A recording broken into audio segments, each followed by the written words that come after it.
All right, everybody, welcome to a very special episode of Emerald Inc. I'm here with the entire crew of Ready, Set, Draw. Half of them have to talk to me now because, well, we're all trapped in the same room together. How's everybody doing this evening? Doing good. We're doing really good. Amazing. It is nice to get to talk to you. Yeah. So for those who are listening, we actually just wrapped up recording an episode with Ready, Set, Draw. And then I kind of sneakily asked them if they would record an episode with me. So we are back-to-back recording. So if you listen to one, you should listen to the other. If you don't, one of us will find you and make you listen to the other show. So we are going to have some fun and just kind of shoot from the hip in about a 20-minute short form episode. So the first thing I want to talk to you guys about is we've all played a lot of trading card games. What do you think Lorcana, not in terms of mechanics, but in terms of feelings, like it feels like, and you could diverge that however you want. What trading card game does Lorcana feel like the most to you? I personally get the most similar feelings to Hearthstone. And let me explain why. I played World of Warcraft for a really, really long time. And while I certainly love the ability to build my character, the most important thing to me was like the world building of it. And I did grow an attachment to Thrall, to Jaina, to like Gramash. I got all the characters that I knew and loved, all the Murlocs, like all the races that I got to know. Exactly. You know how to do that because the story mattered, you know? And when I saw not only they had a crossover game made by Blizzard, but that it was like actually like the characters I knew, I immediately gears started turning like, well, what's Jaina gonna do? It's got to be a Frost Mage kind of thing, right? That's the same stuff we're doing with Elsa. She's an Ice Queen. What's Elsa gonna do? You know, it's a story that I knew before the card game came out, so the card game did not have to hold the weight of like telling the story of the game. It was just pretty much relaying like what the story was. Yeah, expressing it. I would agree with that. I think the game that for me that it feels most like is specifically Magic in Standard. Not so much Commander. Not so much Commander. It definitely doesn't feel like Commander at all. But it definitely feels a lot like Standard, but less competitive. Like it does have a slightly competitive side, but at the same time, it's a family friendly, fun game to just play. What about you? And that's It's probably for me Hearthstone as well on the feels like of games we've actually played. But I guess I'll piggyback on like just the lore aspect of it with like Pokemon. The aspect of Pokemon, like having my favorite Pokemon do its move and stuff like that. It definitely doesn't have all the same aspects game wise, but as of like feel of just like nostalgia. I mean, just seeing your favorite characters being brought to a card game and playing makes it so exciting. And I think why we all here talking, you know, I mean, we're just very excited about it. What about you, Anthony? So I'm not saying the same thing over and over again, but I am gonna agree with Hearthstone because you know, like there's no like phases or anything in the game, and you can attack whenever you want to. You can do whatever you want, whenever you want, in whatever order. So it also makes the game more. You have to choose the things that you do at the right time because it actually matters. So yeah. All right, fun question for the table. The four of you are sitting down and you are playing a multiplayer game. Which two colors is going to be your deck choice? Ooh. Or I guess which two colors will or are going to be your deck choice? I'll let Anthony start this. You went last time. What two colors are speaking to you in a multiplayer setting? Now it's the four of you, so you know each other. Yes, you know we how know you each think, other. you know you play. So what would you bring to the table? I haven't really sat down and thought about it a lot, but I'm probably Amethyst and Emerald. Probably that's probably what I'm gonna pick. I like it. Interesting. Yeah. Why? Why is this metagame a you. thing? Why? Wait. Well, why'd you make that color choice? I like purple. All right. Purple's my favorite color. Yeah. And like I said, Okay. I'm the least. I've played the least out of these guys, so I'm not as versed in it. But I really like the purple and the amethyst, and then I'm ability driven. I like the cards that just mainly focus on ability and work together and like stuff like that. So yeah. definitely am. So something I definitely want to say to Anthony, that's a brilliant color design. I've met a lot of people who say the exact same thing as you. They're like, oh, I've played the least amount of games in this room, and they're probably one of the better players in the room. So believe it or not, the number of games you play is not necessarily relevant to your knowledge and skill set. If you're thinking about it and talking about it, you're probably a very prominent player. You just haven't crushed people's souls yet. But you know what you're talking about. And green purple's a scary color combination. It's one of the best in the current like testing we have right now. It's one of the most consistent, I think, at crushing people, honestly. Well, I am the opposite of that. I am the go wide aggro for the most part. I do like my other synergies, like I've spoken in the past, but it would probably be Amethyst and Amber for me. I mean, it's a deck that I've fallen in love with from the beginning. I would like to go wide, and in a multiplayer game, you do have to worry about multiple opponents taking down your stuff. But if you can go just wide enough and then quest out for the win, because I'm not attacking you. Yeah, you have to stop my stuff. So that's the way I would lean right now. Of course, I know control variants can crush that soul very fast, but I like go wide strategy. So here's the thing. I'm so glad you clarified. Like we know who we are at the table and we know who we're playing against. Because if I knew I was going up against a table of you three, there's no way I'm not bringing a Ruby Steel deck. There's no way. For sure. Because we knew you were bringing Steel. I want to get the splash of the Ruby and I want to get the splash of the Steel. The Steel can carry me a little bit in the early game, but I know how multiplayer is going to work and it's going to have a lot slower pace, which means that turn 8, turn 9, they are practically guaranteed. That does mean y'all are probably going to focus me down. Really? Because you don't want to deal with grab your swords and Aladdin and all that stuff. That's the direction you want to go, sir? Go ahead, Tyler. Tell me how you're going to metagame my metagame. Sir, I don't know if colors you know in this. mind for you, and if you don't pick them, I'm gonna be so. Yeah, I'm gonna call you a liar. I've already, you know for a fact that I've already tested the deck.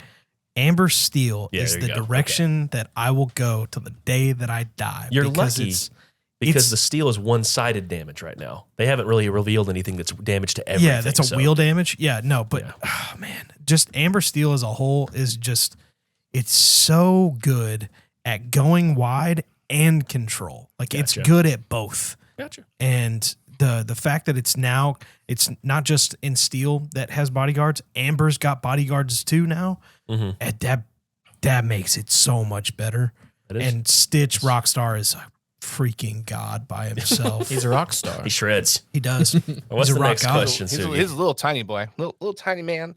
All right. So now we're gonna do some nostalgia time. So why don't you tell us what your favorite Disney memory is? You can be a kid, you can be an adult, could have been last week, but like we all have that inherent connection to Disney, which links us to Lorcana. Because if they had said, this is a trading card game about sports cars or fighting games or whatever, probably wouldn't have had the same appeal. But because it has that Disney, that legendary IP that so many people have a memory and experience and something, that story they want to tell. What's your story? So I've never been to Disney World, shocker. So I don't have any park memories as far as Disney memories, but most of my Disney memories would come from my childhood at my grandma's house because she's the one who had all the VHSs in a collection. It was always like the thing, like you're gonna go to grandmama's house, you're gonna pick out a Disney VHS, you're gonna sit down and watch it with some popcorn and wait for mom to get home from work. Just that's the setup. And one of the most beautiful, like I'm getting chills thinking about it, is putting in the Lion King VHS, hearing Colors of the Color of the Wind come up as a trailer as coming soon to VHS. Like the Colors of the Wind came on. It was a beautiful song. I'm thinking like, oh my gosh, I can't wait for this movie to come out. That's going to be a great song to be playing Lorcana. And we haven't seen anything from Pocahontas, by the way. What the heck? But it's coming. Set 2. It's coming. So I just think like having Pocahontas set the stage, like Jacob, it's after school. You're having a good time. You're chilling with your grandma. And you're about to enjoy Lion King. I mean, can you beat that? Go ahead, please try.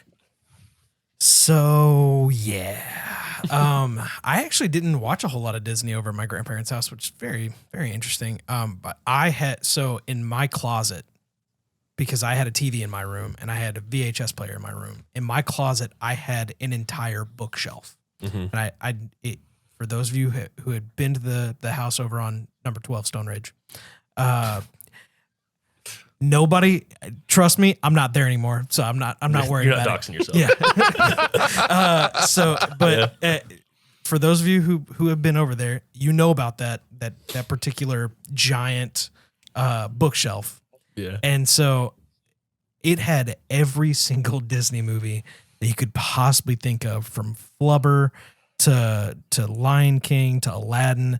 And I even had Aladdin and the King of Thieves on VHS. And let me tell you, come at me, Aladdin and the King of Thieves wrote my childhood. That particular movie, that Disney movie, first off, reintroducing Robin Williams to the Disney world. Thank you. And easily having one of my favorite Disney songs of all time. They're finally getting married. That is just Great song. Such a good Disney song. And the way that you end that song is, why not, having Robin Williams going way too far. And it's just it's So that song is your favorite memory? That song, because it was the reintroduction of Robin Williams as a voice for Disney, and that it made me happy. It just, and to this day, even as a 31-year-old watching that movie, I can still look back at it and be like, this was good. Yeah. It's funny because my fondest memory, I don't even remember it. It's fun to me because I got a chance to sit down and talk to my mom and reminisce a while back, and she told me that the first movie I ever attended was a Lion King movie. And I don't know, it's just because Showing your age, down. bud. Yeah, right. The first ever movie. Hold I on. ever attended. We're all in the same age bracket. Don't judge nobody now. Hold on. I thought we were a cool strawberry friend. Hold on. But yeah, we are going to see that movie with my mom and everything. And then I still have, it's in the entertainment center at my parents' house. There is just a cabinet full of VHS Disney movies. And I still remember occasionally going, saying, I'm going to go watch Lion King. And Lion King not being in there. It's a totally different movie. That's great. That's happened to everybody. Every single child ever in the existence of ever that was born in the 90s, you know the The feeling. VHS shuffle. Oh my gosh. You open up Flubber and it's freaking Aladdin. And you're like, wait a minute. I don't remember this. That's not a disappointing trade, though. Yeah. You still get Robin Williams. Yes, that's true. It's true. What about you, Alex? What's your favorite? Well, I'm kind of shocked because me and Anthony have a very similar one. It was me and Lion King and at the movie theater. Just seeing that for the first time ever. The music, the score in that. Absolutely. Hans Zimmer, man. Yeah, absolutely excellent. I mean, still to this day, when Circle of Life comes on, I shut up. I don't do anything but focus. I'm like, It's like the wow. Pledge of Allegiance. Yes, yeah. I'm basically saluting.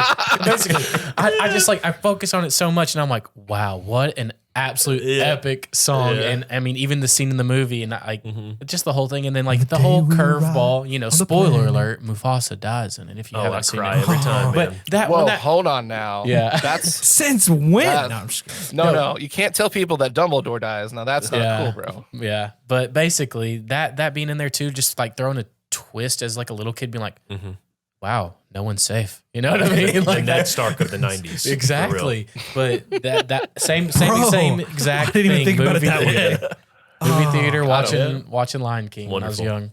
Great question. That's how they pulled you in. All right, last question, and then we all got to go to do different things or use the bathroom. Not me though. I'm cool. So let's have some fun, and you can take a second to ponder this one. We're talking about Lorcana. We're excited about Lorcana. It's about to launch in a couple weeks. Let's imagine that we're past August 18th. Sets comes out. You played some games. Yada yada. What are your hopes and dreams or expectations for Lorcana? And you can give it a short-term answer, a long-term answer. There's so much that's interesting about Lorcana because everyone's answer about the nostalgia for Disney was totally unique. And everyone's expectations for Lorcana are equally unique. And I think that's one of the things that makes this game so fun is we're all on the same page. We're all in the same boat. We just have a slightly different flavor of expectation. And I think it'll be fun for listeners to hear what content creators are expecting because obviously we're going in for the long haul. So we already have an expectation and we know what that is. So why don't you share what those hopes and dreams are for the listeners? I think the one thing that I'm probably hoping the most about is just, I mean,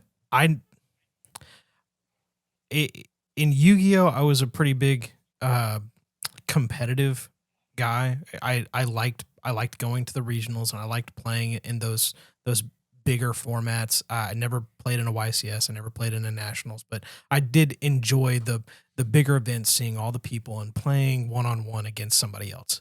That was an enjoyable aspect for me, because honestly, I am the type of person that I like to be social. I like to be kind of in a group of people that are playing whatever game. And that's what really drew me to Magic and Commanders, you know, having pods and playing in bigger groups and kind of enjoying that social aspect. But man, do I need a game that scratches that competitive itch just a little bit. I mean, I don't expect Lorcana to become like ultra super hyper competitive, but I do expect it to some degree, because it's still a trading card game, and there are still people out there that are competitive.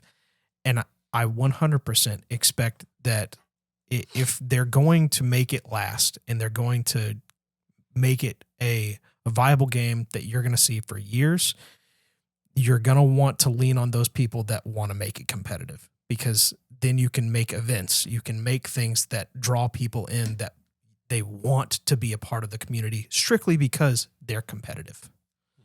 So that's kind of my expectation. I guess I do like that as well. I like that it's competitive, but another thing that I'm a huge fan on it, and they kind of stated it from the beginning, it's easy to learn, hard to master.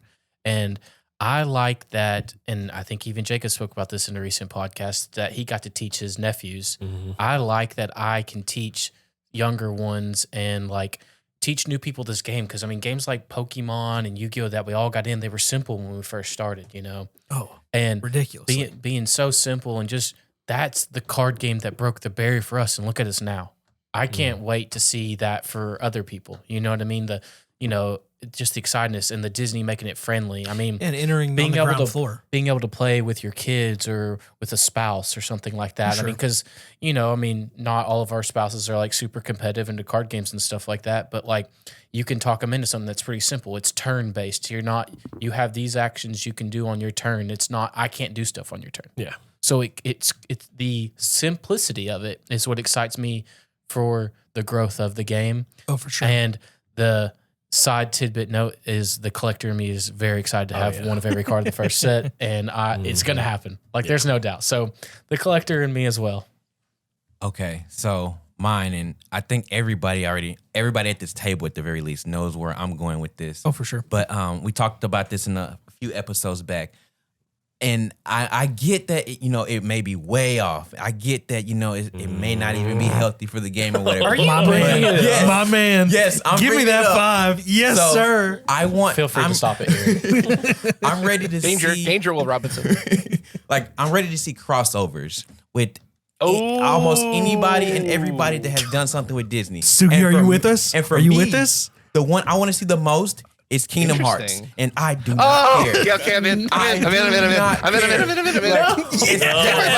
We are now the minority. Forget all of you. No. Oh, yeah. Gotta have Sugi's a part of the clan. Yes. Let's go. Yes. Well, okay. It depends on what you said, because if you said like anything else, I'm like, maybe. But Kingdom Hearts. Oh. Yes. Sora, Riku, give me. Exactly. So you're excited for the crossovers in the future. Yeah. 10 years. Give me Heartless. There's so many Heartless cards. Wrecked. And me and Tyler talked about this, or he brought this up, how you can use Sora and his shift forms, and it could be a part of, like, it works very well with the game. Don't threaten me with a good time. No, hold on now. So that's what I'm looking forward to, crossovers. Go ahead, Jacob. Try to follow that up. I'm going to take the high road, and I'm not even going to respond. I'm not even going to respond to that. I respect Anthony as a human being. I respect Sugi and you as a human being. I'm not going to waste the people's beautiful Emerald Ink time with more rebuttal about Kingdom Hearts. Oh, Lordy. Oh, no. I'm just gonna talk about what my hopes and dreams are, because it doesn't revolve around Kingdom Hearts, I can promise.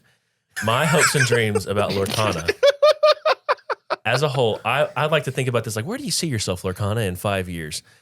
I hope to see Lorcana evolving as a game, but staying true to its identity of like not pushing the power level of cards to the point where it's hard for kids to understand. Like, don't lose yourself to like the complexity that TCGs can offer.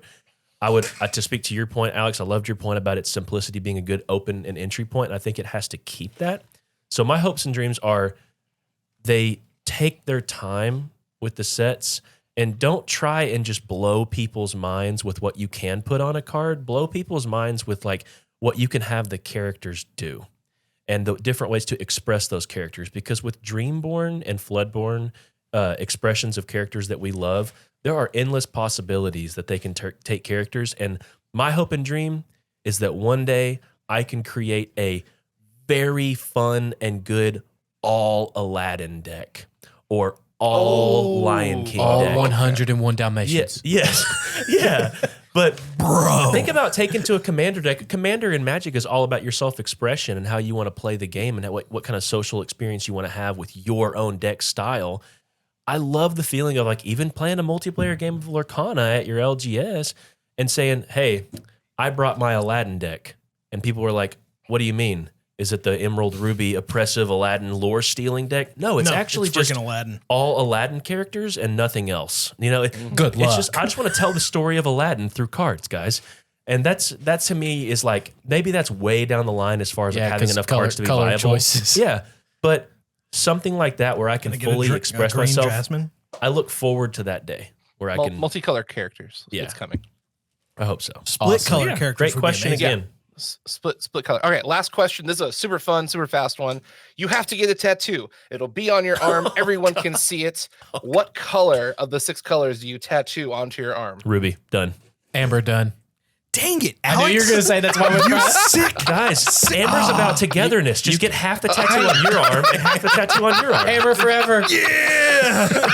And brothers. And so does that mean I get to answer for Anthony? 'Cause No, I already Anthony. know what the We all answer know is. his Go for answer. it. Amethyst. All Yeah, right. my man. Good stuff. Sugi, I All got to right. know. Toss out yours. What's your tat? Green, emerald. Awesome. You're good, Okay. man. Flexible. You're good, man. All right.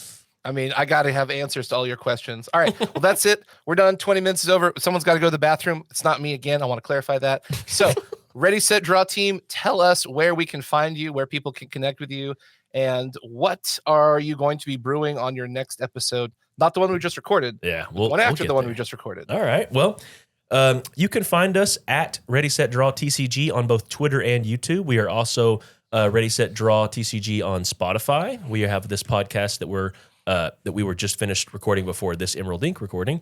As far as what we're brewing up next on our next upcoming episode, by the time you hear this, we are going to be discussing, of course, new reveals and new spoilers that come out with cards as they come out. Just great fun discussing that. But we're also looking forward to discussing the ramifications of rotation, the ramifications of a ban list, the kind of way that Lorcana can stay fresh and what's upcoming. We also have a Lorcana Lessons episode coming out pretty soon about tempo and how it applies to new players, understanding how the flow of a game works and setting the pace. So looking forward to it. Spicy. Okay. Well, we're going to have to keep an ear out for that, depending on if it's video or not.